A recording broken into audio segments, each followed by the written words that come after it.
लगातार कांग्रेस पार्टी के द्वारा जो समाज में शोषित पीड़ित लोग हैं, जिनको हिस्सेदारी नहीं मिली है, उनकी बातें प्रखर रूप से उठाई जा रही है।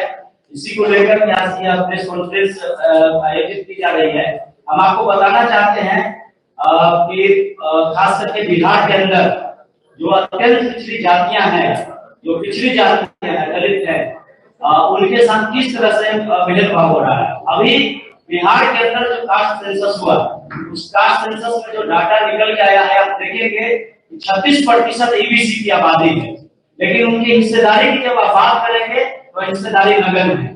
2020 के चुनाव में 11% अत्यंत पिछड़ी जाति की हिस्सेदारी थी, जिसमें 110 जातियां जो थी वह केवल 7% और 3 जातियों को 4% हिस्सेदारी थी। इस तरह से केवल 36% जितनी आबादी है उनका प्रतिशत 11% है। इसी तरीके से शैक्षणिक संस्थानों में आप देखेंगे तो वहां भी उनकी हिस्सेदारी नगण्य है। उसके कई कारण है, एक तो सामाजिक भेदभाव है, दूसरा आर्थिक कारण भी है।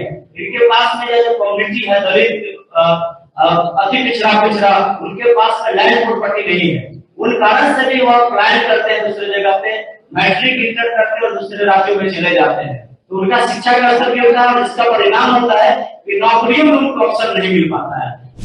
सवाल ये है कि शिक्षा न्याय संवाद यात्रा जो माननीय राहुल गांधी जी के द्वारा 15 तारीख से रखी गई है, उसमें तमाम तरह के मुद्दे हैं। इस मुद्दे पे हमारे भाई रंजीत जी ने ध्यान आकर्षित किया, लेकिन एक बात ये तय है कि बिहार सरकार जिस नौकरी को लेकर के माथा थपथपा रही है कि हमने निजी क्षेत्र में हो या सरकारी क्षेत्र में हो या स्वराज के क्षेत्र में हो, हमने रोजगार दिया, ये सवाल तो अजीब लगता है सोच करके हम लोगों को कि जब पटना के सड़कों पर लाखों अभ्यर्थी जो बीपीएससी स्कैम को लेकर के लड़ रहे थे, उन पर लाठियां बरसाई जा रही थी, और सरकार से जब मीडिया बंधुओं ने पूछा कि क्या सर बीपीएससी के लेकर के जो हंगामा हो रहा है उस पर क्या कहेंगे सर, तो मुख्यमंत्री जी सीधा बोलते हैं कि कहाँ हो रहा है, कुछ नहीं हो रहा है, कहाँ कहीं कुछ हो रहा है। इसका मतलब ये है कि सरकार बिल्कुल ही गंभीर नहीं है नौकरियों को लेकर के। अगर गंभीर होती नौकरियों को लेकर के तो बिहार में इतना कर्जा नहीं होता छात्रों को ऊपर। बिहारी छात्रों पर 2135 करोड़ का शिक्षा कर्ज है, जिसे हमको लगता है सरकार को अविलंब माफ कर देना चाहिए। और उसके बाद जब से सरकार आई है सत्ता में, तब से लेकर के छात्रवृत्ति तो समाप्त ही कर दिया गया है, और छात्रवृत्ति के जगह पर छात्रों को क्रेडिट कार्ड दी जा रही है। क्रेडिट कार्ड के तहत जो बच्चे कर्ज लेकर के पढ़ाई कर रहे हैं, शायद जिनको नौकरी मिल गया, जिसको नौकरी नहीं मिला है उसको 3000 रुपया महीना जमा करवाने के लिए पदाधिकारी घर पहुंच रहे हैं, जिससे बहुत सारे छात्र आत्महत्या तक की कदम उठा चुके हैं। तो ऐसे में ये स्थिति इसलिए आ रही है क्योंकि सरकार को जो गरीब बच्चे हैं, दलित है, पिछड़े हैं, अकलियत के बच्चे हैं, शायद उनके मजबूरियों पर सरकार का ध्यान नहीं है। यही कारण है कि ये धीरे धीरे करके बढ़ते जा रहा है।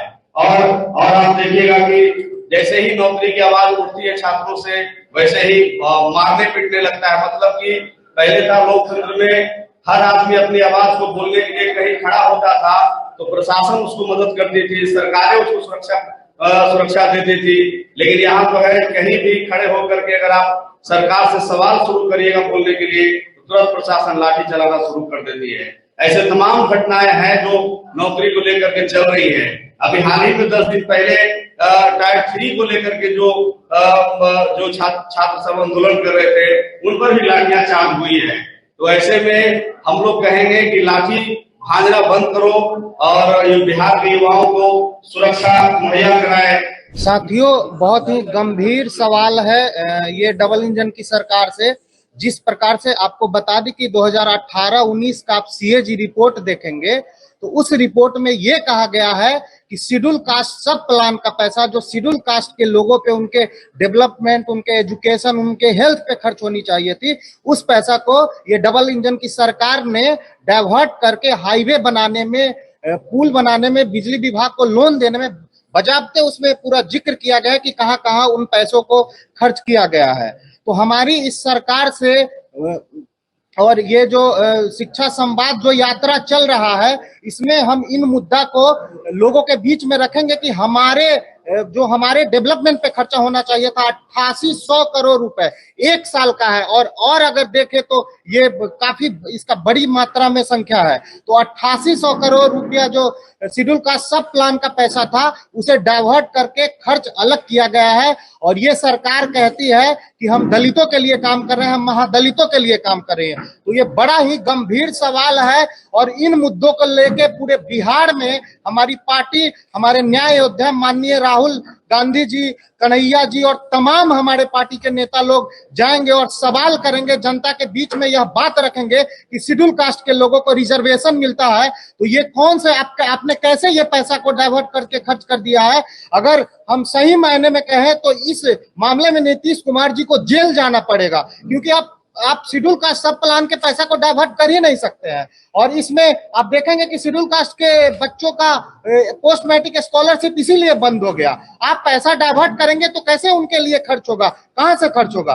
तो इन मुद्दा पे हम लोग पूरे बिहार में घूम के और ये लोगों जनता से ये बात करेंगे, उनसे ये कहेंगे कि हमारे शेड्यूल कास्ट सब प्लान का पैसा हमारे लिए खर्च हो, हमारे ऊपर खर्च हो और बिल्कुल पारदर्शिता के साथ खर्च हो। आप देख सकते हैं कि तमाम बिहार में जितने भी विश्वविद्यालय हैं उसमें 3 साल का कोर्स जो है वो उसमें लगातार 5 साल लग रहे हैं, 6 साल लग रहे हैं। कई छात्र हैं जो इसके वजह से काफी सुसाइड, काफी मानसिक तनाव उन सभी से गुजर रहे हैं।